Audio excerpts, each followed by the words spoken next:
Well, hey, this is Dan and Kathy One-Row on another missionary adventure coming to you today from a very iconic place, a very iconic building. This is the Prayer Tower at ORU, Oral Roberts University in Tulsa, Oklahoma. And I can remember even before I got saved back in 1979, even back in the early 70s, seeing Oral Roberts on television on Sunday mornings, the specials that he would do.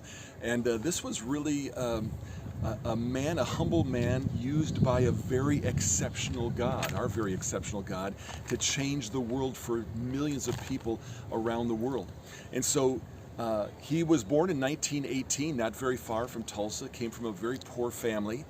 When he was 17 years old, he came down with tuberculosis, and he was very, very ill, but God miraculously healed him. And out of that, he began to preach the gospel. He preached in small churches around the Oklahoma area, and then in 1947, he stepped into the healing ministry and was a part of that whole latter rain healing revival that swept the country in the late 40s and 50s and into the 60s, where he joined people like A.A. Allen and Jack Coe and Catherine Kuhlman and William Branham, who really preached this message about that there's healing by the stripes that Jesus took on the cross.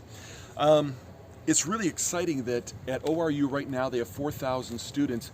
Over the history of the school, they've had over 40,000 students, spirit-filled leaders that they've sent around the world to impact the 7 influential areas of culture, which would be the family and education, business, the arts and entertainment, government, media, and of course the church as well. He did so many firsts in American culture. One of them was back in 1955, he did the first live TV healing service to be broadcast around the country. He wrote 133 books, but certainly his greatest legacy would be this university, of which thousands of students, even right now at this moment, are being trained to take the gospel around the world in their various fields of study and influence. So what a great legacy.